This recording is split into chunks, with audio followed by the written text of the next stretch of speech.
কোরআন আমাদের জন্য এসেছে। অন্যান্য নবীদের যে যুগেতে যে আসমানি কিতাব এসেছিল তাদের কওমদের জন্য, উম্মতদের জন্য, আমাদের জন্য এই কোরআন এসেছে। আর আল্লাহ এই কোরআনে সবকিছু দিয়েছে। আমরা উম্মত যদি পড়ি তাহলে এই কোরআনে কোন জায়গায় কি আছে সব যদি বুঝেনি তাহলে আমাদের জীবনে কোনোদিন কোনো জায়গায় বাধা ঠেকবে না। আমরা যদি কোরআনটাকে রিসার্চ করি, কত কি আবিষ্কার করে ফেলছে, কতজন কোরআনকে রিসার্চ করে, কেউ চাঁদের যে দেশে পৌঁছে যাচ্ছে, কেউ কোরআনকে পড়ে, কেউ কোরআন পড়ে কোরআন তেলাওয়াত করে বোঝে। তারা এই দুনিয়াতে কতজন কোরআনের ভুল ধরার জন্য তারা পড়তে লাগছে, পড়ে পড়ে পড়ে পড়ে তারা যেদিন বুঝে নিচ্ছে যে কোরআনে কোন জায়গায় ভুল খোঁজার জন্য, সেই কোরআনটাকে বুঝে নেওয়ার পরে তারা একদিন কলমা পড়ে মুসলমান হয়ে যায়। আল্লাহ কোরআনে এমন নিয়ামত দান করেছে, আমরা পড়ি না। কবি ছন্দের মাধ্যমে অতি মূল্যবান কথা লিখছে, দেখুন আল কোরআন আল কোরআন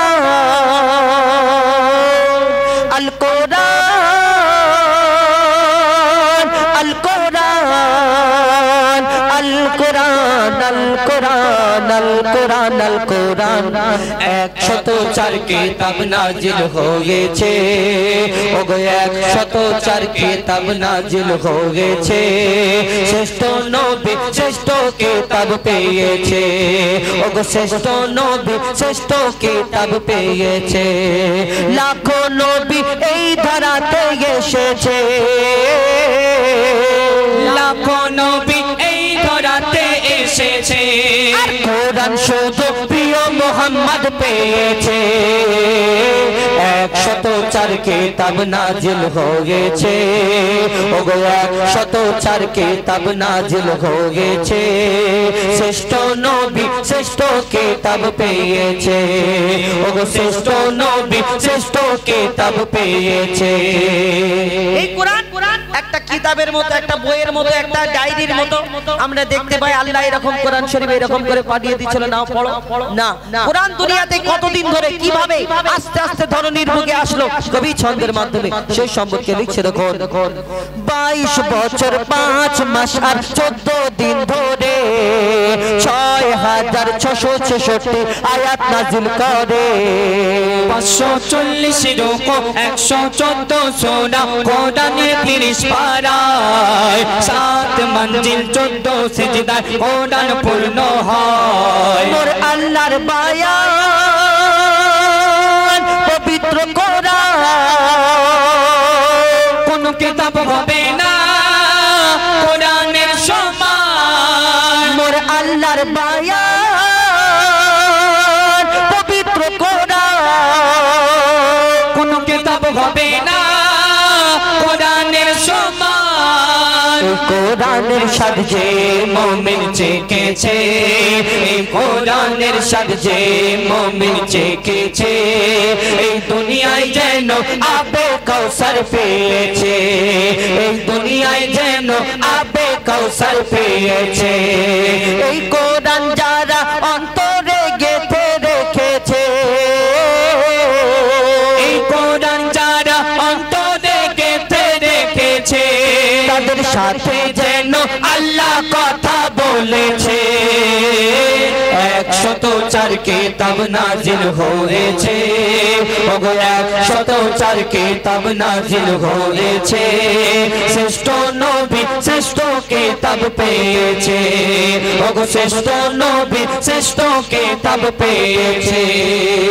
কত জ্ঞানী গুণী বিজ্ঞানী এই কোরআনকে রিসার্চ করতে লাগে, কোন জায়গায় কি আছে, কতজন ইসলামের দুশমন, কোরআনের দুশমন, এই কোরআনের ভুল ধরার জন্য কোরআন পড়তে লাগে, কোন জায়গায় ভুল আছে। এই ইসলাম ধর্মের, মুসলমান ধর্মের শ্রেষ্ঠ কিতাবকে যারা শ্রেষ্ঠ বলে থাকে, এই কোরআনের মধ্যে কোন জায়গায় ভুল আছে, এই ভুলটা ধরার জন্য তারা পড়তে লাগে কোন জায়গায় ভুল আছে। আর এই পড়তে পড়তে পড়তে পড়তে তারা যখন কমপ্লিট করে নেয়, বুঝে নেওয়ার পরে তারা এই দুনিয়াতে একদিন কলমা পড়ে মুসলমান হয়ে যায়। আল্লাহ কোরআনে এমন নিয়ামত দান করেছে। আমরা পড়ি না, পড়ার চেষ্টা করি না। কবি ছন্দের মাধ্যমে আরো কি লিখছে, দেখুন কত জ্ঞানী বিজ্ঞানী কোরআনের বাণী করলো গবেষণা, কোরআনের ভুল এক চুল ও খোঁজে পেল না। যদি কোন ইনসান লিখতো কোরআন ভুল হতো হাজার, কোরআনের বাণী সত্য বাণী তারা করে নিল স্বীকার। মোর খোদার এলান নির্ভুল কোরআন,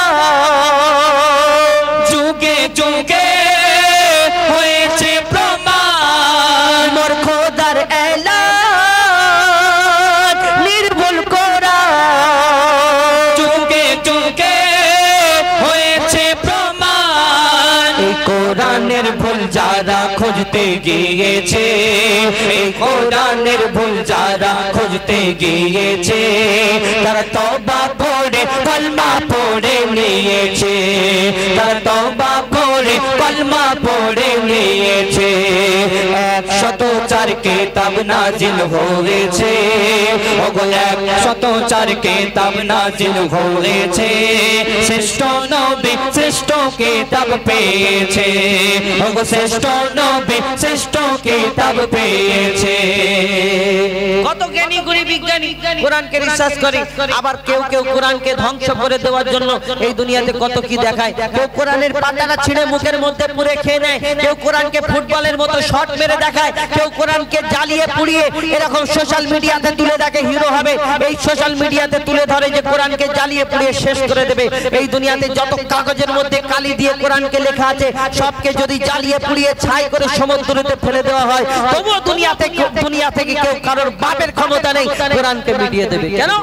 হাজার হাজার লক্ষ লক্ষ হাফিজ কোরআন আছে যাদের সিনাতে, যাদের অন্তরেতে আল্লাহ 30 পারা কোরআনকে গেঁথে রেখেছে। যদি কাগজের মধ্যে সব কিতাবকে যদি লিখে শেষ এই জ্বালিয়ে পুড়িয়ে যদি ছাই করে শেষ করে দেয়, তাহলে কারণ বাপের ক্ষমতা নেই দুনিয়া থেকে কোরআনকে মিটিয়ে দেবে। এই কোরআনের মালিক আল্লাহ, তিনি তার ইচ্ছাতে পাঠিয়েছেন, তার ইচ্ছা হবে তিনি তুলে নেবে। তো কবি ছন্দের মাধ্যমে সে সম্পর্কে আরো কে লিখছে দেখুন। আজ বিশ্ব জুড়ে দৃশ্য দেখে মোর মনে মাতম হয়, যদিন বেদিন শয়তান, যখন বেদিন শয়তান নিয়ে কোরআন আগুনে পোড়ায়। কত কোরআন জ্বালাবি তোরা ও শয়তানের দল, হাফিজের সিনায় গাথা কোরআন কেমনে জ্বালাবি বল। জ্বালা পোড়া যতই কোরআন তবু ও হবে না বিরান, জ্বালা পোড়া যতই কোরআন তবু ও হবে না বিরান। কোরআন যারা ধ্বংস করতে গিয়েছে, কোরআন যারা ধ্বংস করতে গিয়েছে, আমার আল্লাহ তাদের ধ্বংস করে দিয়েছে, আমার আল্লাহ তাদের ধ্বংস করে দিয়েছে। তানবীর কালাম তোর অন্তর কেন কাঁদিছে, ওরে তানবীর কালাম তোর অন্তর কেন কাঁদিছে, কোরআনের হিফাজত আল্লাহ করবে বলেছে। 104 কিতাব নাজিল হয়েছে, ওগো 104 কিতাব নাজিল হয়েছে, শ্রেষ্ঠ নবী শ্রেষ্ঠ কিতাব পেয়েছে, ওগো শ্রেষ্ঠ নবী শ্রেষ্ঠ কিতাব পেয়েছে, ওগো শ্রেষ্ঠ নবী শ্রেষ্ঠ কিতাব পেয়েছে। নারী তাকবীর।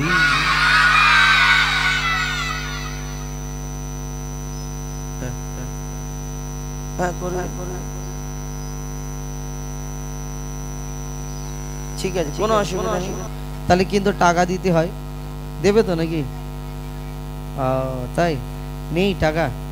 আচ্ছা ঠিক আছে, পরে অন্য সময় দেখা হলে দিয়ে দেবে, ঠিক আছে?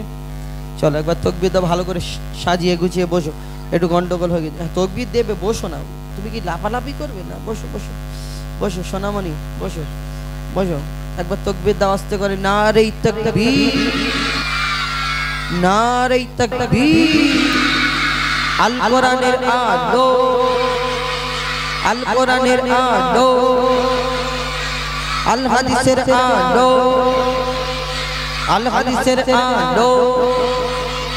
নারে তাকবীর।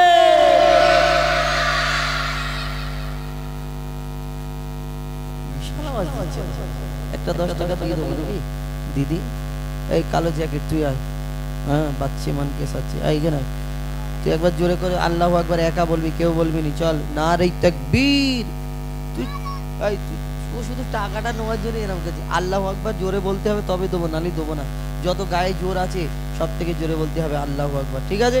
জোরে বল, নারে তাকবীর। ভালো বলেছে। কি কি খুশি দেয় ও, তাকবীর দেওয়ার আগে শুধু টাকার দিকে এরকম করছে।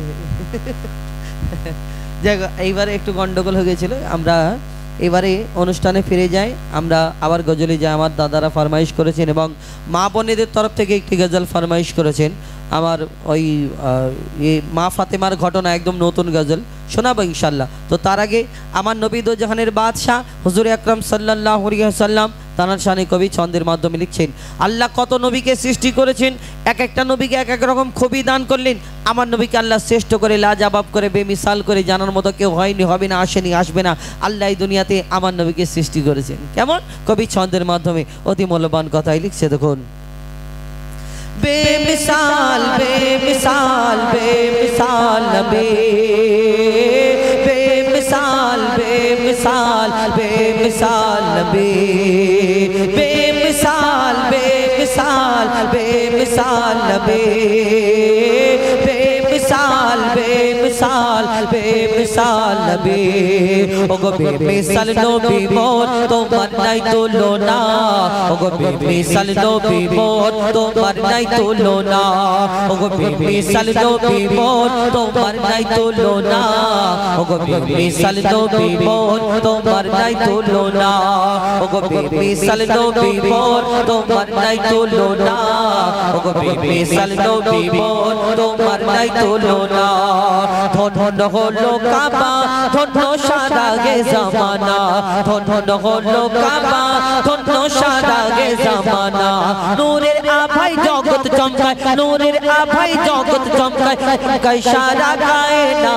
ধন্য হলো কাবা, ধন্য সারা গে জামানা। ওগো বেমিসাল নবী মোর তোমার নাই তুলনা, ওগো বেমিসাল নবী মোর তোমার নাই তুলনা, ওগো বেমিসাল নবী মোর তোমার নাই তুলনা, ওগো বেমিসাল নবী মোর তোমার নাই তুলনা। তোমার ওসিলায় শান্ত ধরা বয়ে বেড়ায় মৃদু বাতাস, বয়ে বেড়ায় মৃদু বাতাস। তোর নীলিমায় চাঁদ সিতারা, বিনা ঘটিতে রয় আকাশ, বিনা ঘটিতে রয় আকাশ। তোমার নামের তালে বহে চলে, নামের তালে বহে চলে সাগরে উর্মিমালা। ধন্য হলো কাবা, ধন্য সারা গে জামানা। ওগো বেমিসাল নবী মোর তোমার নাই তুলনা, ওগো বেমিসাল নবী মোর তোমার নাই তুলনা, ওগো বেমিসাল নবী মোর তোমার নাই তুলনা, ওগো বেমিসাল নবী মোর তোমার নাই তুলনা। আল্লাহ এই দুনিয়াতে এক একটা নবীকে এক এক রকম খুবই দান করলেন। কোন নবী পশু পাখির ভাষা বুঝতে পারতেন, কোন নবীকে মুর্দাকে জিন্দা করার ক্ষমতা দিলেন, কোন নবী আল্লাহ তানাকে রূপের রাজা করে দুনিয়ার মধ্যে পাঠালেন ইউসুফ আলাইহিস সালামকে। তানাকে ওই মিশরের সুন্দরী সুন্দরী নারীরা হাত আপেল কাটতে কাটতে যখন ইউসুফ নবীর দিকে একবার তাকালেন, হাত কেটে ফেলে। অর্থাৎ ইউসুফ নবীকে আল্লাহ এত সুন্দর করে ধরনীর বুকে এই দুনিয়াতে পাঠালেন। তানার প্রেমে, তানাকে দেখে ওই বিবি জুলাইখা তানার প্রেমেতে ফিদা মগ্ন, এবং ইউসুফ নবীর রূপ দেখে ওই সুন্দরী সুন্দরী নারীরা মিশরের হাত কেটে ফেলে আপেল কাটতে কাটতে। অর্থাৎ ইউসুফ নবীকে আল্লাহ এত সুন্দর করে বানিয়েছে, যদি মিশরের নারীরা ইউসুফ নবীর দিকে তাকিয়ে আপেল কাটতে গিয়ে হাত কেটে ফেলে, তাহলে আমার নবীকে তো আল্লাহ শ্রেষ্ঠ করে ঘোষণা করলেন। যদি ইউসুফ নবীর রূপ দেখে হাত কেটে ফেলে, তাহলে এই দুনিয়াতে আমার নবীকে তারা যদি এক ঝলক দেখতো কি করতো? কবি ছন্দের মাধ্যমে আরো কি লিখছে দেখুন। ইউসুফ নবীর রূপেতে পড়ে কত নারী কেটেছে হাত, কত নারী কেটেছে হাত। ইউসুফ নবীর রূপেতে পড়ে কত নারী কেটেছে হাত, কত নারী কেটেছে হাত। দেখতো যদি তারা তোমাকে কলিজা কেটে দিত বাদ, কলিজা কেটে দিত বাদ। লাবণ্যময় চেহারা তোমার, লাবণ্যময় চেহারা তোমার, করি কি রূপের বর্ণনা। ধন্য হলো কাবা, ধন্য সারা গে জামানা। ওগো বেমিসাল নবী মোর তোমার নাই তুলনা, ওগো বেমিসাল নবী মোর তোমার নাই তুলনা, ওগো বেমিসাল নবী মোর তোমার নাই তুলনা, ওগো বেমিসাল নবী মোর তোমার নাই তুলনা, ওগো বেমিসাল নবী মোর তোমার নাই তুলনা, ওগো বেমিসাল নবী মোর তোমার নাই তুলনা। বেমিসাল বেমিসাল বেমিসাল নবী, বেমিসাল बेमिसाल बेमिसाल बेमिसाल नबी बेमिसाल बेमिसाल बेमिसाल नबी बेमिसाल बेमिसाल बेमिसाल नबी শুনে আপনাদের সম্মুখে পরিবেশন করে শোনালাম। তো এবার আমার মা বোনেদের তরফ থেকে ফরমাইশ করেছে ওই মা ফাতেমার ঘটনা এবং কোথায় গেল কাগজটা কাকে দিলাম, মা ফাতেমার ঘটনা এবং আরো বিভিন্ন ধরনের গজল। দাদা আমি একটা কথা বলবো, দাদা ও ভাইজান আমি একটা কথা বলি, আপনি পুরো প্লেন করে দিন, পুরো একদম ইকো সব টোটাল কেটে দিন, কেটে দিন, পুরো কেটে দিন। হ্যাঁ কেন বলো তো, ওই এক একবার এক এক রকম যদি হয়, একটা কলি আমেরিকান হবে, একটা কলি লন্ডন হবে, একটা কলি বাংলাদেশের মতো হবে, আমার এতে কি হবে, আমারও বদনাম ভাববে যে এই শিল্পী মনে হয় ওই রকম ডুপ্লিকেট হয়ে যায় বা এরকম ভাববে। তো ওই কারণে যদি পুরো প্লেন করে দেন একবারই আমার মনে ভালো হবে। তো আপনাদের সম্মুখে পরিবেশন করে শোনাবো। ওরে মদিনার মাটি, আর কমিটির ভাইদের নিয়ে বলো, তাই তো? মদিনার মাটি এইটা ও ওরে ও ওরে কি কি বল, ও আচ্ছা এটা অন্য জনের গজল। দাদা আমাদের যেগুলো আমরা গাই বা বাংলাদেশের যেগুলো বিখ্যাত অনেক গজল আছে সেইগুলো বললে আমরা গেয়ে দেবো, কিন্তু কমিটির ভাইদের নিয়ে গাইবো। কিন্তু এইটা অন্য জনের, আমাদের এই দিকের তো আমি অন্য জনের গজল বলি না, আমাদের এই দিকের যত শিল্পী, কেন অনেক ব্যাপার আছে আমাদের বোঝাতে পারলাম না হয়তো। তো অন্য বাংলাদেশি গজল বলুন, যদি অন্য পছন্দ থাকে ইনশাল্লাহ শোনাও। ও আর ব্যাপারটা কি গজল, ও মাটি ও মদিনার মাটি, ও ও মদিনার মাটি রে, এটা তাহলে না না ওটা না বলছে কি এখন জানি না, ওনাকে একটু দাদাকে জিজ্ঞেস করে নাও ইনশাল্লাহ, যদি আমাদের ক্ষমতার ভিতরে হয় শুনি, আমি যেটি যদি পারি ইনশাল্লাহ শুনি। কেন অন্য জনের গজল তো মুখস্থ করে রাখি, ব্যাপার হলো তো আমি কমিটির ভাইদের নিয়ে যেটা আছে ওটা শোনাবো ইনশাল্লাহ। তো এখন শোনাবো আরেকটি আমার মা বোনেদের তরফ থেকে যে গজলটি ফরমাইশ করেছে, যে মা ফাতেমার ঘটনা, সেটা ইনশাল্লাহ আপনাদের সম্মুখে শোনায়, মন দিয়ে শুনতে হবে। আর বাচ্চারা একটু ধীর স্থির ভাবে বসো, তাহলে কি হবে, আমাদের বলতে সুবিধা হবে, তোমাদের গাইতে, আমাদের গাইতে সুবিধা হবে, তোমাদের শুনতে সুবিধা হবে। তো আমি আপনাদের সম্মুখে একটি গজল শোনাবো, মা ফাতেমার ঘটনা। মা ফাতেমার কি ঘটনা, এই দুনিয়াতে আপনারা অনেকে শুনেছেন কেঠুরিয়ার বিবি মা ফাতেমার ঘটনা, মা ফাতেমা ইহুদি নারীর ঘটনা, মা ফাতেমার সঙ্গে আরো অনেক ঘটনা, তিনি 3 দিন এই দুনিয়াতে তিনি কষ্ট করেছিলেন আমরা জানি। কিন্তু মন দিয়ে শুনতে হবে আমার মা বোনেদের, এটা একটি শিক্ষামূলক গজল, শুনতে হবে মন দিয়ে। এই দুনিয়াতে আমরা কি করি, এই মা বোনেরা, আমরা এখন ডিজিটাল যুগ, এখন স্বামীরা যদি একটুখানি বেশি জোরে কথা বলে আমার স্বামীদের উপরে ওই মা বোনেরা ধমক দেয়। কেন? ডিজিটাল যুগ, ডিজিটাল যুগ, মা বোনেরা ধমক দেয়। আগে কি আমার মুরব্বী যারা ছিলেন আমরা দেখতাম, যদি স্বামী বাইরে থেকে কাজ করে বাড়ি ফিরতো, তার যা লাগে পোশাক, যা খাবার দাবার, পানি সব কিছু সামনে হাজির করে দিত। এখন ডিজিটাল যুগ, কাজের যদি বেগ থাকে, চাপ থাকে, আর স্বামী যদি বাইরে থেকে এসে যদি বলে হ্যাঁ গো আমার গামছাটা কোথায়, তখন ওই আমার মা বোনেরা বলে কেন তোমার চোখ নেই, দেখা পাও না, তোমার পা নেই, একটু গিয়ে নিতে পারো না? বলো এই দুনিয়াতে তুমি, আল্লাহ যদি আল্লাহর পরে কারোকে সিজদা করার হুকুম দিত, যে তাই সেই নারীকে তার স্বামীর কদমে সিজদা করার হুকুম দিত। স্বামীকে আল্লাহ কি সম্মান, কি মর্যাদা দিয়েছেন, আর আমরা এখন চেঁচামেচি করি। একটু কষ্ট হলে বাপের বাড়ি ফোন করি, কেমন একটা শ্বশুর বাড়ি বিয়ে দিলে একটা গলায় কি বলে, গলায় কলসি দিয়ে আর পুকুরে ডুবিয়ে মেরে ফেলে দিতে পারত, এর থেকে ভালো হতো।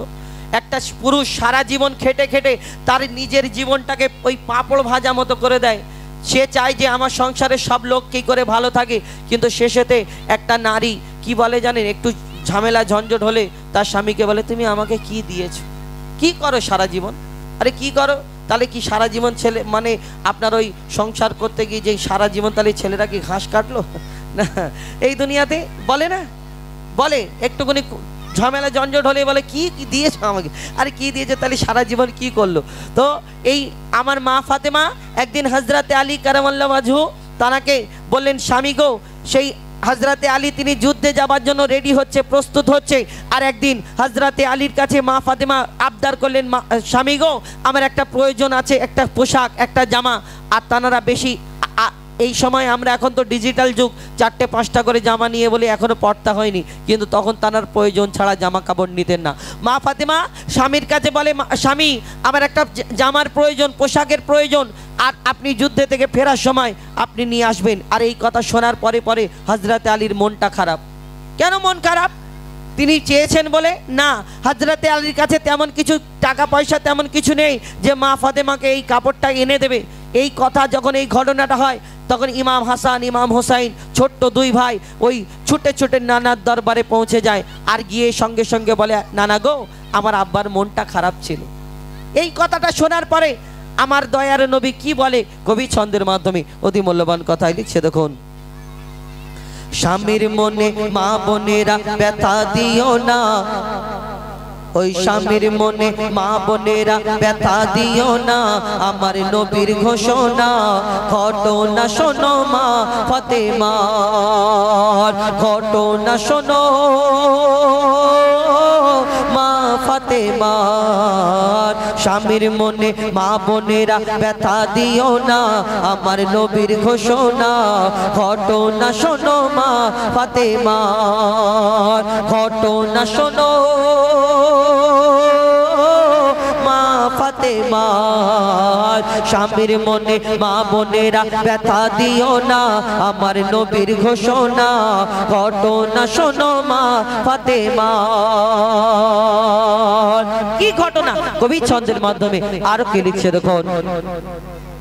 যুদ্ধ করতে যাবে আলী হাতে নিল তলোয়ার, যুদ্ধ করতে যাবে আলী হাতে নিল তলোয়ার। মা ফাতেমা স্বামীর কাছে করলো এমন আবদার, মা ফাতেমা স্বামীর কাছে করলো এমন আবদার, মা ফাতেমা স্বামীর কাছে করলো এমন আবদার। যুদ্ধ থেকে ফেরার পথে আসবে যখন ঘরে, যুদ্ধ থেকে ফেরার পথে আসবে যখন ঘরে, একটি নতুন কাপড় কিনে আনবে আমার তরে, একটি নতুন কাপড় কিনে আনবে আমার তরে। এই কথা শুনে হযরত আলী বড়ই দুঃখ পায়, যদি আমি শহীদ হয়ে যাই কে আনবে বলো কাপড় তোমার, কে আনবে বলো কাপড় তোমার। স্বামীর মনে মা বোনেরা ব্যথা দিও না, আমার নবীর ঘোষণা ঘটনা শোনো মা ফাতেমার। এই কথা, এই ঘটনা হযরত আলীর মনটা কেন খারাপ? তার কাছে তেমন কিছু নেই, তাই হযরতে আলী মনটা তানি খারাপ করে যুদ্ধের দিকে চলে যায়। কেন? তিনি তার কাছে তেমন কিছু নেই। আর নবীর বেটি ফাতেমাকে আমি বিয়ে করেছি, হযরতে আলী ভাবছেন আর আমি তেমন কিছু দিতে পারিনি শুরু থেকে, আর এমন সময় আমার কাছে একটা জামা চাইলো। ফাতেমার ওই ইচ্ছাটা পূরণ করতে পারবো কি জানি না। কেন? আমি তো আল্লাহর রাস্তায় শহীদ, আল্লাহর রাস্তায় যুদ্ধের জন্য যাচ্ছি, যদি আল্লাহর রাস্তায় যদি শহীদ হয়ে যায় তাহলে ফাতেমার এই মনের আশাটা পূরণ কি হবে? হবে না মনে হয়। তাহলে তখন হযরত আলীর মনটা খারাপ। আর এই ঘটনাটা আমার দয়ার নবীর কানে পৌঁছে দেয় ইমাম হাসান ইমাম হুসাইন। বলে, শোনো না না, আমার আব্বার মনটা খারাপ ছিল। কেন আমার আব্বার মনটা খারাপ? আমার মা একটা জামা চেয়েছে। কিন্তু ব্যাপারটা বুঝতে পেরেছেন না? আমার দয়ার নবী হাউ হাউ করে কাঁদে। কেন? আমার বেটি নবী, আমার বেটি ফাতেমা এই স্বামীকে কষ্ট দিয়েছে, তাই তার স্বামী মনটা খারাপ করে যুদ্ধে চলে গেছে। আমার বেটি এরকম কাজ করলো কেমন করে? মা ফাতেমা এই ঘটনা শোনার পরে তখন আমার দয়ার নবী ঝরঝর করে কাঁদে। আর কি বলে কবি ছন্দের মাধ্যমে লিখছে দেখুন। যুদ্ধ দুঃখ ভরা হৃদয় নিয়ে আসবে যখন ঘরে, দুঃখ ভরা হৃদয় নিয়ে আসবে যখন ঘরে, একটি নতুন কাপড় কিনে দুঃখ ভরা হৃদয় নিয়ে আলী গেল রনে। নানার কাছে ছুটে এলো হাসান হোসেন, নানার কাছে ছুটে এলো হাসান হোসেন। আব্বুর কাছে নতুন কাপড় চেয়েছে আম্মি জান, তাই আব্বুর মনটা খুবই খারাপ ছিল যে সে পেরেশান। পেরেশান, আব্বুর মনটা খুবই খারাপ ছিল যে সে পেরেশান। এই কথা শুনে দয়ার নবীর কান্না থামে না। কি ভুল করলো ফাতেমা, কি করলে বলো বেটি আমার, কি করলে বলো বেটি আমার। স্বামীর মনে মা বোনেরা ব্যথা দিও না, আমার নবীর ঘোষণা ঘটনা শোনো মা ফাতেমা।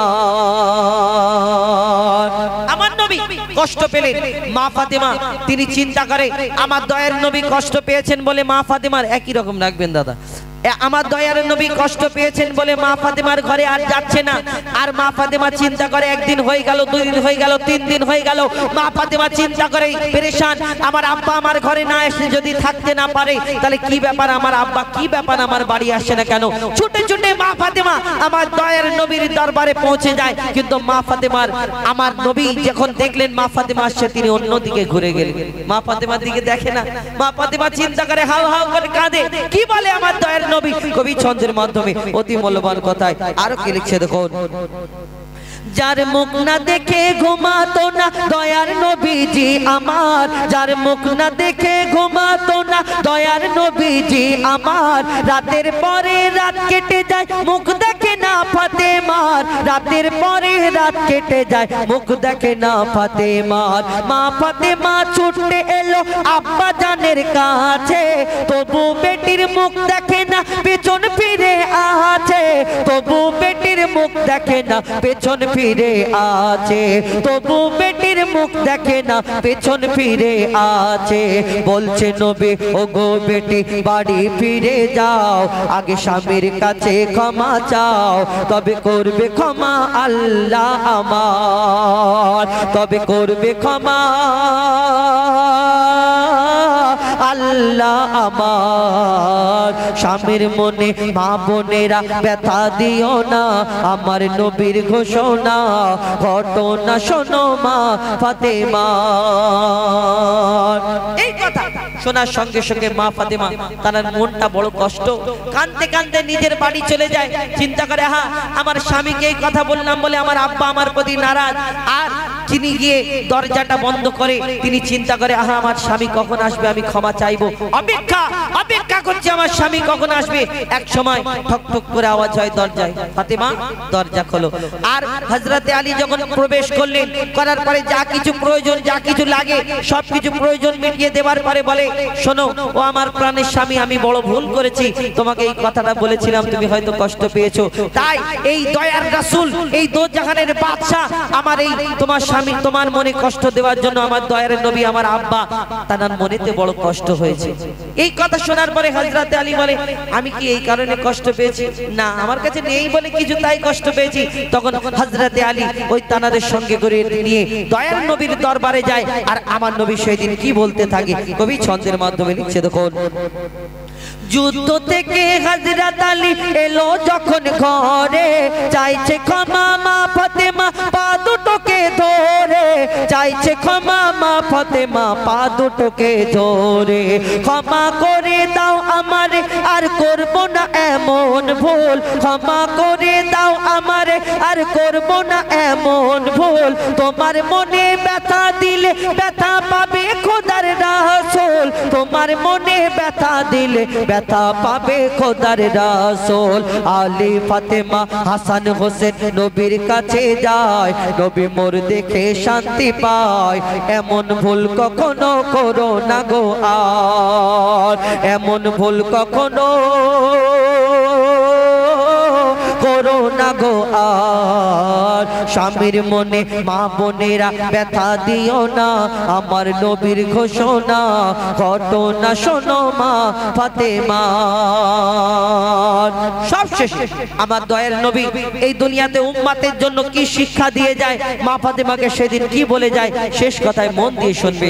লিখছে দেখুন, বলছে নবী আল আরাবি শোনো বেটি ফাতেমা, বলছে নবী আল আরাবি শোনো বেটি ফাতেমা, আলী যদি আজ তোমাকে না করি তো ক্ষমা, আলী যদি আজ তোমাকে না করি তো ক্ষমা, আমি তোমার আব্বা তোমাকে ক্ষমা করতাম না, স্বামীকে যে দুঃখ দেবে আমি তাকে চিনব না, স্বামীকে যে দুঃখ দেবে আমি তাকে চিনব না। কেমন শিক্ষা দিয়ে গেল রবি দো জাহান, শুনে রাখ মঈদুল ইসলাম বলছিল না মা ফাতেমা, বলছিল না মা ফাতেমা, স্বামীর মনে মা বোনেরা ব্যথা দিও না, আমার নবীর ঘোষণা ঘটনা শোনো মা ফাতেমা, ঘটনা শোনো মা ফাতেমা, ঘটনা শোনো মা ফাতেমা। এবার আপনাদের সম্মুখে এই কমিটি নিয়ে, এই এলাকাকে নিয়ে, আমি নবীজির পাগল, আমি মদিনার পাগল।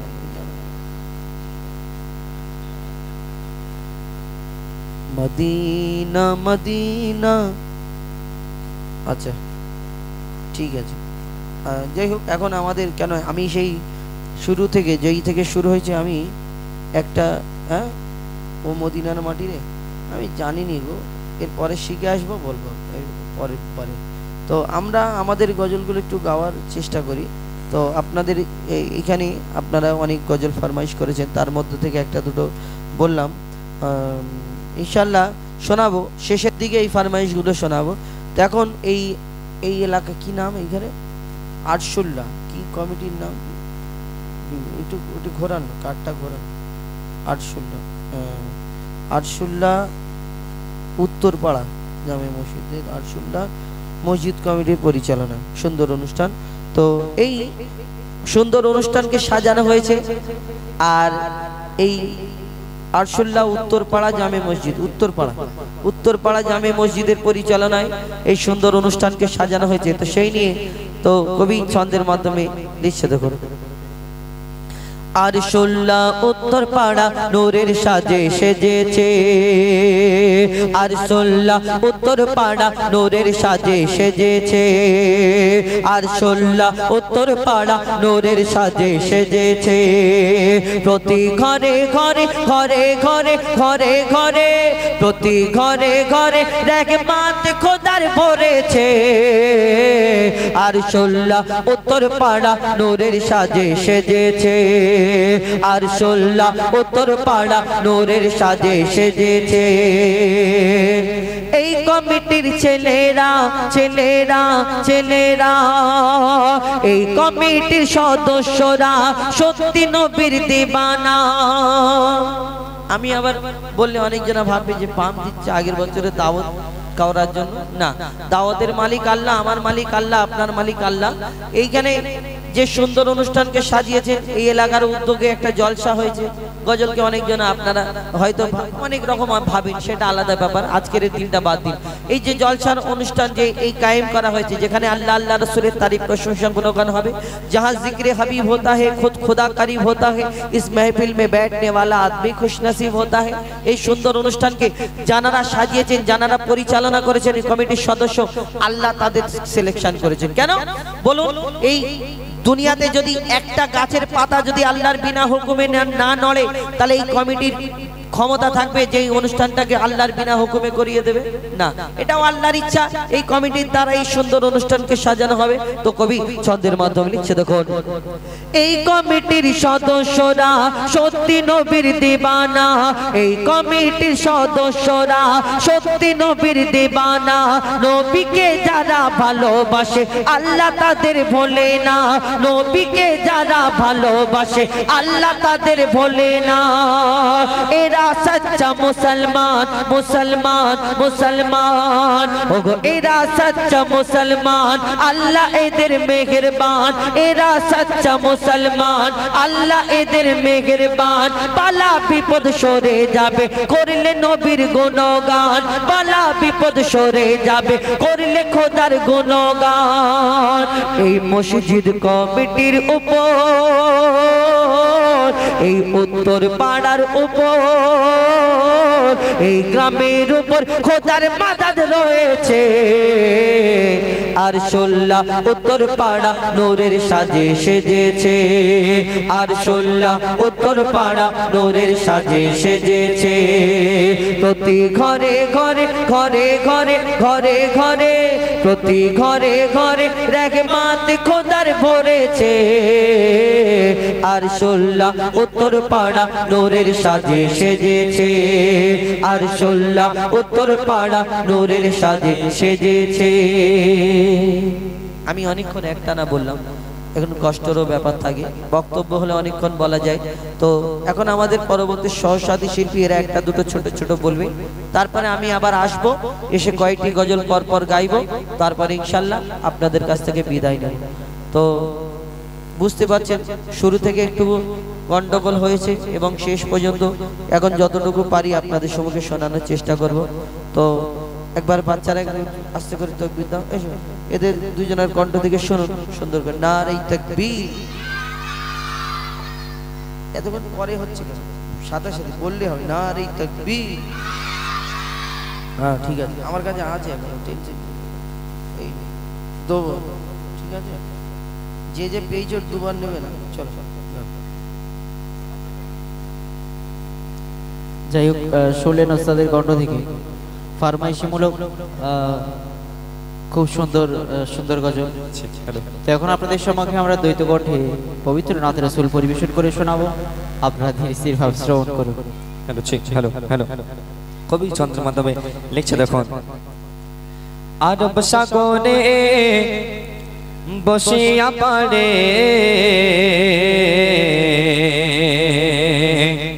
কাঁদে আমি আমার নবীর দেখার তরে রে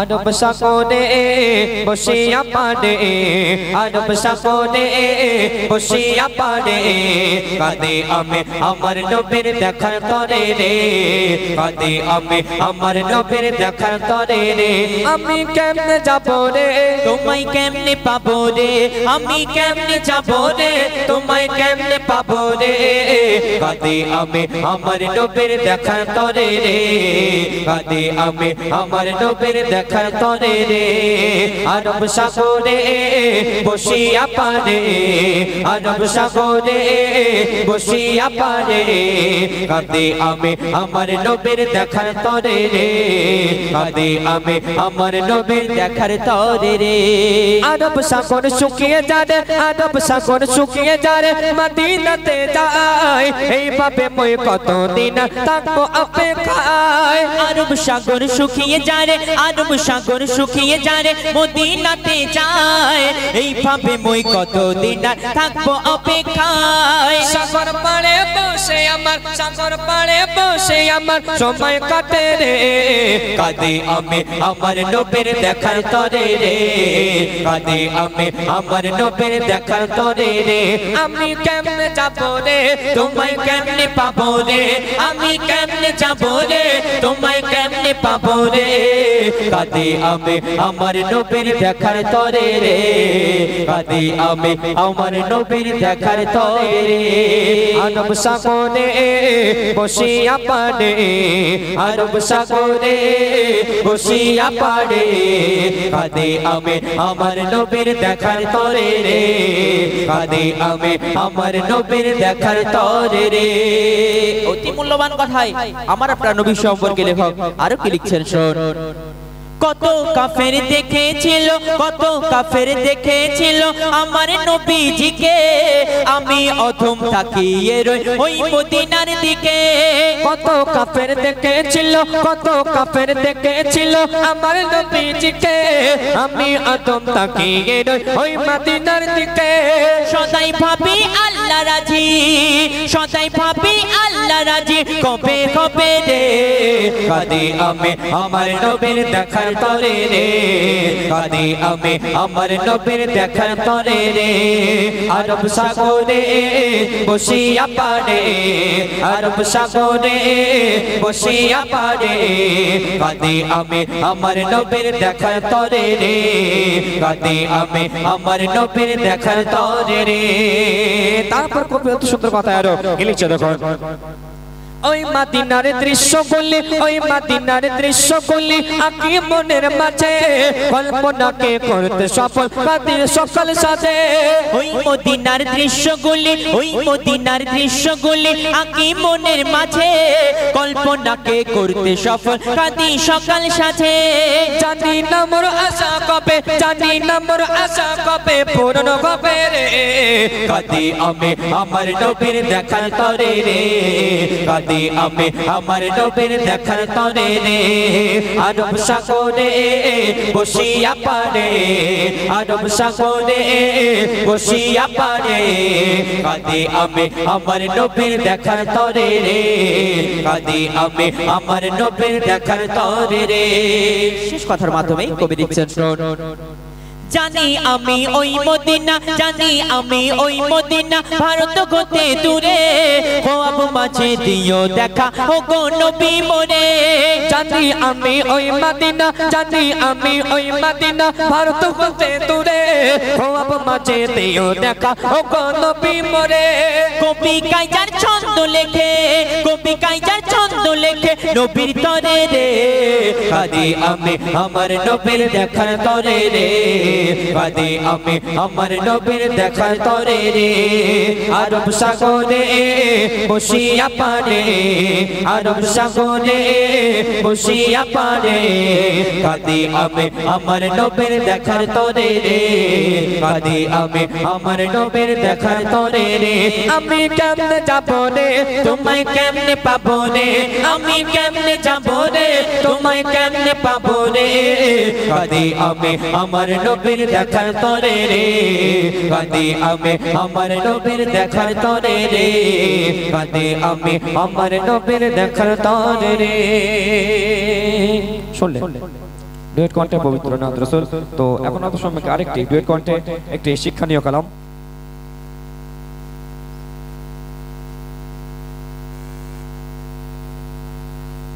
হ্যালো। তো শুনলেন ডুয়েট কণ্ঠে গজল। এখন আপনাদের সম্মুখে সিঙ্গেল কণ্ঠে কিছু গজল পরিবেশন করে শোনাবো, আপনারা ধীরে ধীরে ভাবে শ্রবণ করুন। হ্যালো, দেন hello hello hello check check hello hello, ধন্যবাদ।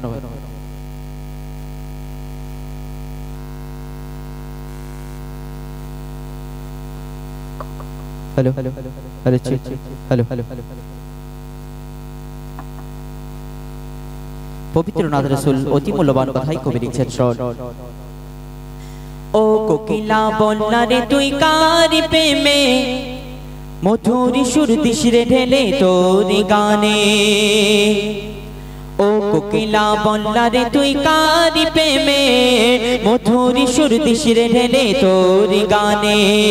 ও কোকিলা বন্যা রে তুই কার প্রেমে, মধুরি সুর দিশরে ঢেলে তোর গানে।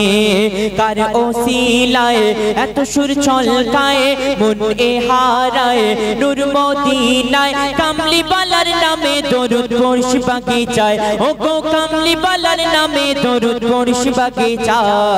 ও কোকিলা বন্যা রে তুই কার প্রেমে, মধুরি সুর দিশরে ঢেলে তোর গানে।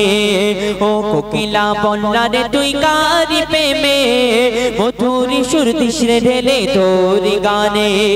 অতি মূল্যবান কথাই কবি লিখছেন, আল্লাহ পাক বান্দা বান্দীদের জন্য 5 ওয়াক্তের নামাজকে ফরজ করেছেন, রোজাকেও ফরজ করেছেন, কিন্তু আল্লাহ পাক তিনি নামাজ পড়েন না, তিনি রোজাও রাখেন না। তিনি কি করেন? তিনি আমার আপনার নবীর প্রতি দরুদ শরীফ পাঠ করেন। আর এই দরুদ শরীফ পড়লে কি ফায়েজ ফাজিলাত কবি লিখছেন, শোন।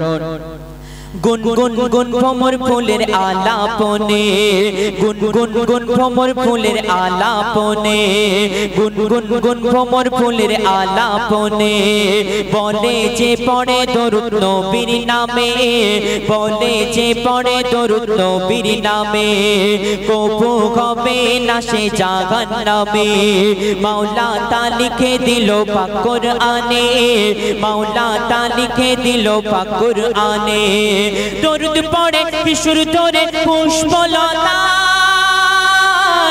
দরুদ পড়ে ঝরে না ঝরে প্রেমের ধরায় কিশোর তুলে তুলে তুলে ওই মোহনায় নবী নবী ধ্বনি তোলে প্রেমের ছোঁয়ায় মনের আশা ভালোবাসা তোমারি প্রেমে নয় নিরাশা স্বপ্ন দেশে দাও না দেখা মনের আঙিনায় ও গো স্বপ্ন দেশে দাও না দেখা মনের আঙিনায় ও কোকিলা বললা রে তুই কারি প্রেমে মধুর সুর দিশরে ঢেলে তোর গানে অতি মূল্যবান কথায় আমার আপনার নবী সম্পর্কে লেখক আরো কি লিখছেন শোন হয়নি কবে না মোর নবীর মতো আছে বা আশুক দুনিয়াতে যত আছে বা আশুক দুনিয়াতে যত মুহাম্মাদি ধ্বনি তুলে উম্মত কত পার হবে ফুল সিরাত শত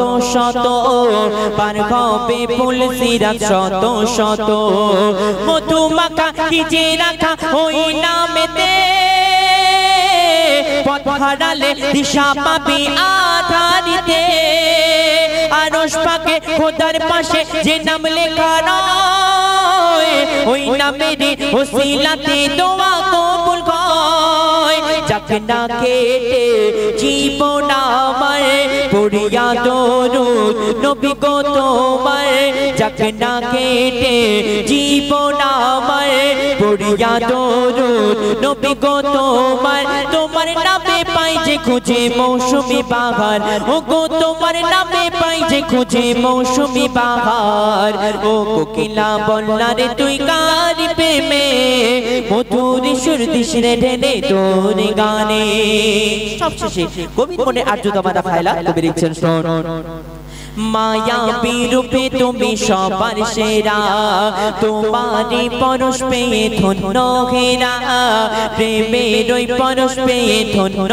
ঘেরা ডুবিলে গোনার অতল গভীরেতে পাওয়া যায় না যা তোমার সাফায়াতে পাওয়া যায় না যা তোমার সাফায়াতে লেখেন কবি জাহাঙ্গীর ও গো রব্বানা এই জীবনে দেখিতে চাই সোনার মদিনা কবুল করো তুমি আমার মনের বাসনা মেটাতে পারি যেন আমার কামনা মনে মনে আনি মনে তোমারি সনে প্রতিক্ষণে মনে মনে আনি মনে তোমারি সনে প্রতিক্ষণে দোয়া করি রওজা নবীর আমায় দেখাও না ও গো দোয়া করি রওজা নবীর আমায় দেখাও না ও কোকিলা বললা রে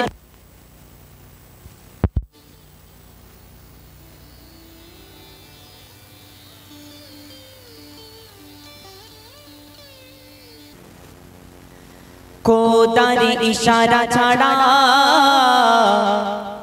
जो আর ভাটা হয় না তাহার ইশারা ছাড়া সূর্য তো আলো দেয় না খোদার ইশারা ছাড়া जो আর ভাটা হয় না তাহার ইশারা ছাড়া সূর্য তো আলো দেয় না তোমার করুণা ছাড়া খোদা ও গো তোমার করুণা ছাড়া খোদা চন্দ্র শোভা দেয় না খোদার ইশারা ছাড়া जो আর ভাটা হয় না তাহার ইশারা ছাড়া সূর্য তো আলো দেয় না কুল্লু নাফসিন জায়গাতুল মউত মৃত্যুর স্বাদ সবাইকে একদিন ছাড়তে হবে এই দুনিয়া থেকে সবাইকে একদিন বিদায় নিতে হবে অতি মূল্যবান কথাই কবি লিখছেন শোন হায়াত মৌত খোদা তোমারই হাতে, সব কিছু চলে তোমার হুকুমতে।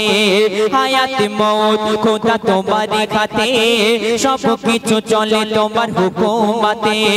চন্দ্র আলো দেয় আধারিতে, দিবারাত সব তোমার ইশারাতে।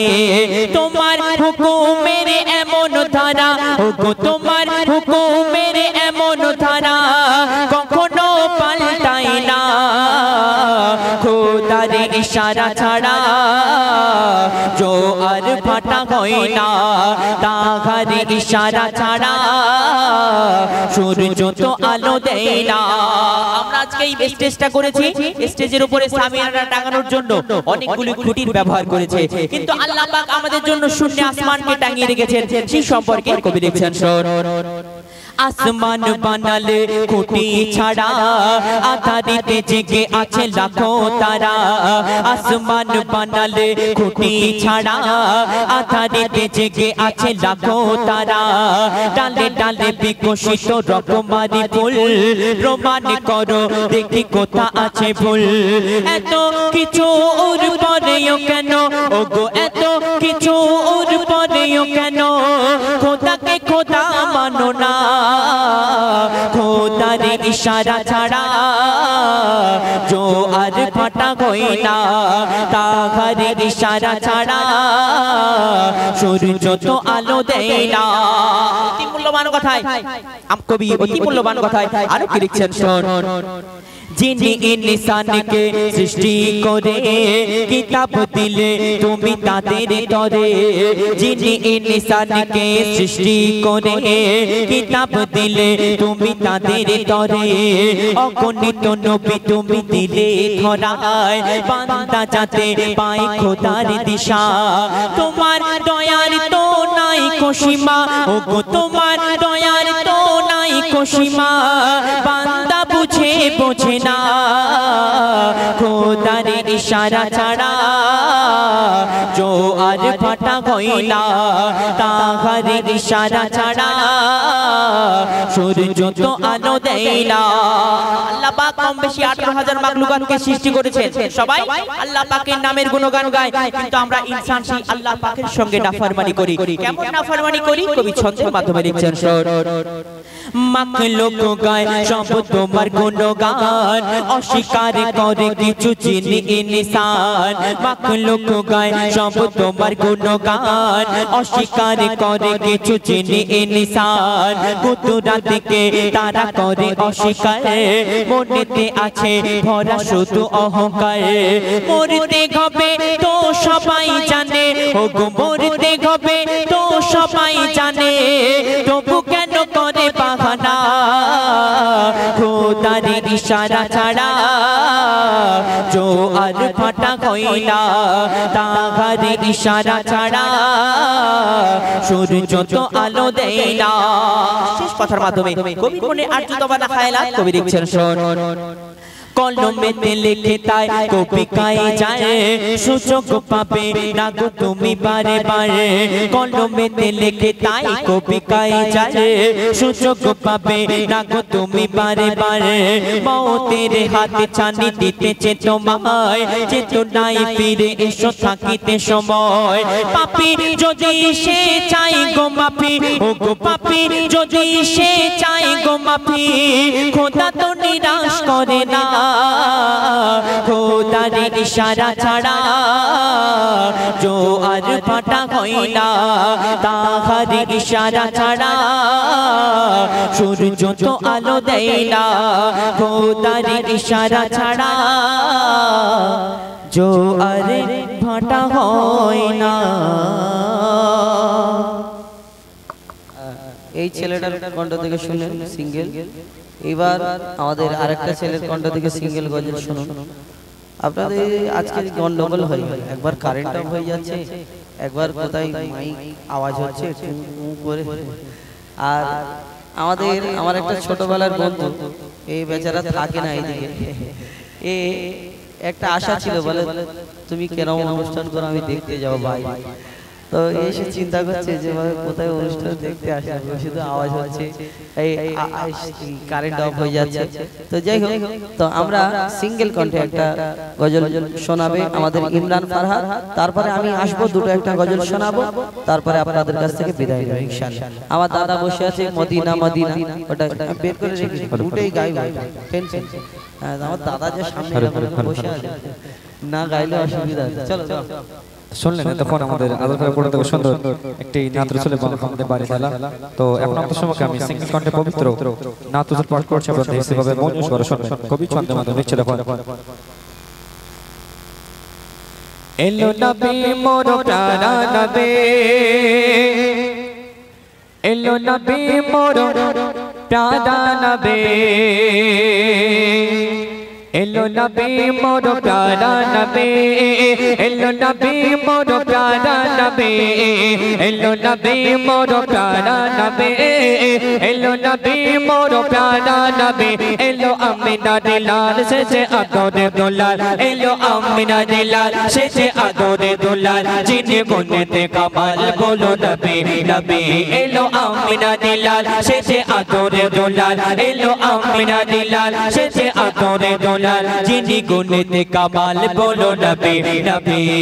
নামছে দেখো নূরের মাআত, ঝড় ঝড় ঝরছে, খুলে গেল তার বরকাত, রসে রসে নামছে, এলো নবীদের ইমাম দিল খুশির এলান, এলো নবীদের ইমাম দিল খুশির এলান, নিয়ে তাওহীদ কোরআন বলো নবী নবী, এলো আমিনা দিলাল শেষে আদরে দুলাল, এলো আমিনা দিলাল শেষে আদরে দুলাল, যিনি গুণেতে কামাল বলো নবী নবী, এলো আমিনা দিলাল শেষে আদরে দুলাল, এলো আমিনা দিলাল শেষে আদরে দুলাল, যিনি গুণেতে কামাল বলো নবী নবী। খুলছে দেখো কবর দোয়ার, শাহে ইমাম আসছে, নিয়ে জিবরিল সাথে বরাক, আর সফর করবে, খোদা দিল যে কদর করবে আরো সফর, খোদা দিল যে কদর করবে আরো সফর, নিয়ে নব আত্মহর বলো নবী নবী, এলো আমিনা দিলাল শেষে আদরে দুলাল, এলো আমিনা দিলাল শেষে আদরে দুলাল, যিনি গুণেতে কামাল বলো নবী নবী, এলো আমিনা দিলাল শেষে আদরে দুলাল, এলো আমিনা দিলাল শেষে আদরে দুলাল, যিনি গুণেতে কামাল বলো নবী নবী। খবর শুনে আবু লাহাব গোলাম আজাদ করেছে, সুখ মনো ভূমিতে আজ ফলে ফলে ভরেছে, উত্তাল হয়েছে সাগর নাচে কাকর পাথর, উত্তাল হয়েছে সাগর নাচে কাকর পাথর, ভুবন জানায় কদর বলো নবী নবী, এলো আমিনা দিলাল শেষে আদরে দুলাল, এলো আমিনা দিলাল শেষে আদরে দুলাল, যিনি গুণেতে কামাল বলো নবী নবী, এলো আমিনা দিলাল শেষে আদরে দুলাল, এলো আমিনা দিলাল শেষে আদরে দুলাল, যিনি গুণেতে কামাল বলো নবী নবী। যার তরে খোদা তাআলা ভুবন ভবন করেছে, লৌহে কলম লৌহে মাহফুজ সবাই সবাই পেয়েছে, বলে কবি কায়দার নবী সেরা উপহার, বলে কবি কায়দার নবী সেরা উপহার, উম্মতের কান্ডার বলো নবী নবী, এলো আমিনা দিলাল শেষে আদরে দুলাল, এলো আমিনা দিলাল শেষে আদরে দুলাল, যিনি গুণেতে কামাল বলো নবী নবী, এলো আমিনা দিলাল শেষে আদরে দুলাল, এলো আমিনা দিলাল শেষে আদরে দুলাল, যিনি গুণেতে কামাল বলো নবী নবী, এলো নবী মোর প্যারা নবী, এলো নবী মোর প্যারা নবী, नबी एलो नबी मोरो प्यारा नबी एलो नबी मोरो प्यारा नबी एलो आमिना दिलाल शेषे आदोरे दुलाल एलो आमिना दिलाल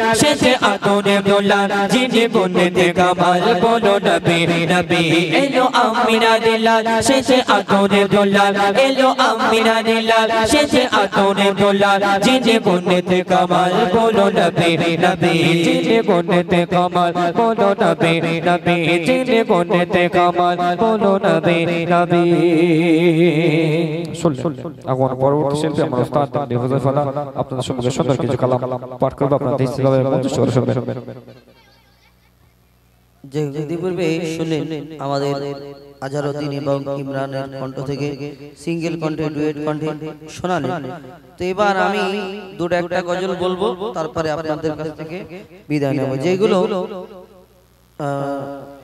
ফরমাইশ করেছে তার মধ্য থেকে একটা দুটো বলবো। আর প্রথমে তিনটে গজল ফরমাইশ আছে, ইয়া শহীদে কারবালা, এবং এটা বাংলাদেশি গজল, এবং আরেকটি গজল আমার দাদার সামনে বসে আছে, এবং আমার তরফ থেকে একটা গজল বলেছিলাম। কি গজল, কোনটা গাইতে দেখি? চাঁদ ওঠে ফুল ফোটে, কে গাইতে? कोई आवाज হয় না। যাই হোক, ইতিপূর্বে শুনলেন আপনাদের সম্মুখে শোনালেন আমাদের দুই শিল্পী এমডি আজহারউদ্দিন এবং ইমরান ফারহাদ। তো আমি একটা দুটো গজল শোনাই, তারপরে ইনশাআল্লাহ যে ঘটনা বলেছিলাম যে 5 ওয়াক্তের নামাজ কিভাবে এই ধরনের বুকে এসেছে এবং আমরা এই নামাজ পড়ি কিভাবে নামাজ হলো সেই সম্পর্কে ইনশাআল্লাহ শোনাবো। আর একটা বাংলাদেশি গজল আমার দাদা গাওয়ার জন্য বলেছেন, এটা আমি কোনোদিন গাইনি, জানিনি, তবে দেখি চেষ্টা করে যদি বলতে পারি, আর না হলে খারাপ ভাববে, বলবে একটা বাংলাদেশি গজল বললাম, বলতে পারে না। তো সত্যি বলতে আমরা আমাদের গজলগুলো আমরা বেশি বলি, তো আমাদের ইউটিউব চ্যানেল থেকে যেগুলো আমরা পাবলিশ করে থাকি আমাদের নিজেদের লেখা, সেগুলো ছাড়ার চেষ্টা করি। আমি নবীজির পাগল, আমি মদিনার পাগল, আমি নবীজির পাগল, আমি মদিনার পাগল, আমি নবীজির পাগল, আমি মদিনার পাগল, আমি নবীজির পাগল, আমি মদিনার পাগল। মদিনার ধুলবালি, মদিনার ধুলবালি,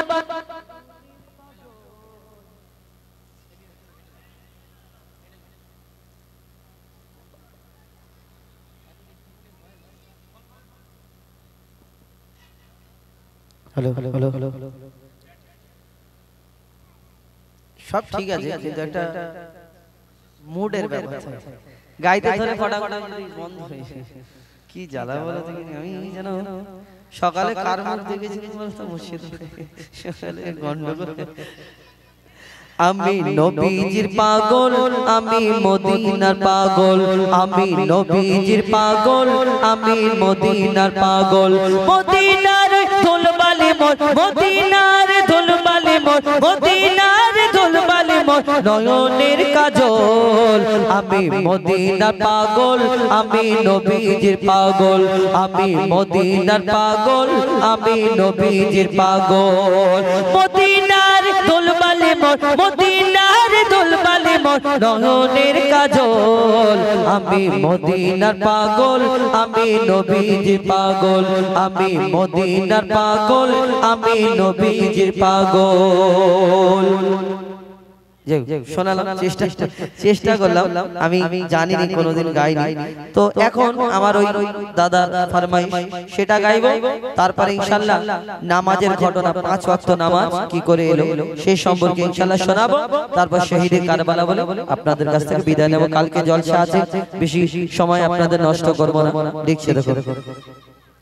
মদিনা মদিনা সোনারে মদিনা মদিনা মদিনা সোনারে মদিনা মদিনা মদিনা সোনারে মদিনা মদিনা মদিনা সোনারে মদিনা ইয়া পরওয়ারদিগার দাও তৌফিক আমার জিয়ারাতে যাব ওই সোনারে মদিনায় জিয়ারাতে যাব ওই সোনারে মদিনায় ইয়া পরওয়ারদিগার দাও তৌফিক আমার জিয়ারাতে যাব ওই সোনারে মদিনায় রেখেছি বেঁধে বুক আশায় আশায় করেন যদি দয়া মহান দয়াময় যদি একবার দেখি যদি একবার দেয় দেখিয়ে মদিনার গলি মোর হুজুরের সোনায় মোরা রোজার জালি ওই রোজার জালি করিব সালাম তাহার পাগের পাতায় জিয়ারাতে যাব ওই সোনারে মদিনায় ভুলে ভরা জীবন গোনায় ভরপুর গোনা করেছি সকাল সন্ধ্যা দুপুর মিসকিন হোসেন শর্মিন্দা কাছে তোমার ইয়া আল্লাহ বলে দাও কি হবে আমার কি হবে আমার ক্ষমা করে দাও মোর নবীজির ওসিলায় জিয়ারাতে যাব ওই সোনারে মদিনায় জিয়ারাতে যাব ওই সোনারে মদিনায় ইয়া পরওয়ারদিগার দাও তৌফিক আমার জিয়ারাতে যাব ওই সোনারে মদিনা। শুনুন আপনাদের সম্মুখে শোনালাম, এবার শেষ করে দিলেন। হ্যাঁ ও শহীদে কারবালা তো কেন ঘটনামূলক গজল ধরলে এখন সময় লাগে, দাদা উঠে চলে যাবে, ওটা হয়ে গেল বলে চলে যাচ্ছে। আর শুনবেন ও আচ্ছা আচ্ছা পা ছাড়া তো যাই হোক এখনকার মতন শেষ গজল মনে করুন, কিন্তু একটু সময় লাগবে, মন দিয়ে শুনতে হবে, বোঝার গজল। আমি শুরুতে যেটা বলছিলাম যে আমরা নামাজ পড়ি 5 ওয়াক্তের নামাজ 5টার সময় পড়ি, শুধু পড়ি, মুয়াজ্জিন সাহেব আজান দেয় হাইয়া আলাস সালাহ আর আমরা নামাজ পড়তে আসি। অনেকে পড়তে আসি অনেকে পড়তে আসি না, আবার অনেকজন জুম্মার দিন পড়ি, অনেকজন জুম্মার দিনও পড়ি না, ঈদের সময় পড়ি। কিন্তু এই 5 ওয়াক্তের নামাজ কিভাবে এলো, কি করে হলো? এই 5 ওয়াক্তের নামাজ 5টার সময় কেন হলো? ফজরের সময় 2 রাকাত কেন হলো? জোহরের সময় 4 রাকাত, আসরের সময় 4, আবার মাগরিবের সময় 3 রাকাত বিজোড় কেন হলো? এই মাগরিব এই ঈশার নামাজ আবার 4 রাকাত কেন হলো? আর এই 5টা সময় কেন হলো? কবি ছন্দের মাধ্যমে সেই সম্পর্কে অতি মূল্যবান কথা লিখছেন। এবং কেউ যদি এই 5 ওয়াক্তের নামাজ আদায় করে দুনিয়াতে, তার জন্য আল্লাহ কি পুরস্কার কি উপহার রেখেছে সেই সম্পর্কে অতি মূল্যবান কথা লিখছে। দেখুন 50-এর বদল 5 তো দিল, মাইকগুলা চলে গেছে নাকি? 50-এর বদল 5 তো দিল, আল্লাহ দয়াময় ওগো আল্লাহ দয়াময়, পেয়ে তোফা মুস্তাফা মহা খুশি হয়, পেয়ে তোফা মুস্তাফা মহা খুশি হয়। ওই ফজর জোহর আসর মাগরিব ঈশা কেন হয় বলো, ঈশা কেন হয়? কখনো 2 কখনো 3 4 রাকাত কেন হয়? কখনো 2 কখনো 3 4 রাকাত কেন হয়? 50-এর বদল 5 তো দিল। ফজরের নামাজ 2 রাকাত ওই ভোরের বেলায় কেন হলো? আল্লাহ পাক রব্বুল আলামিন আদম আলাইহিস সালাম মা হাওয়াকে যখন গন্ধম খাবার জন্য দুনিয়াতে পাঠালেন, আল্লাহ তাদের ক্ষমা করে দেওয়ার পরে এই ধরনের বুকে আল্লাহ যখন তার কাছে আল্লাহর কাছে ক্ষমা চাইলেন, আদম নবী ক্ষমা করে দেওয়ার পরে আল্লাহর দরবারে শুকরিয়া আদায় করে আদম হাওয়া, আল্লাহ আপনি আমাকে ক্ষমা করেছেন। আল্লাহর তরফ থেকে খবর আসে যে ওইভাবে শুকরিয়া আদায় করলে হবে না। এ আদম, এ হাওয়া, তোমাদের এ আদম তোমাকে সালাত আদায় করতে হবে, নামাজ আদায় করতে হবে। কি নামাজ? 4 রাকাত। আমি আল্লাহ আমার নামে 4 রাকাত এবং তোমার বাপ মার নামে আমি আল্লাহ আমার নামে 2 রাকাত এবং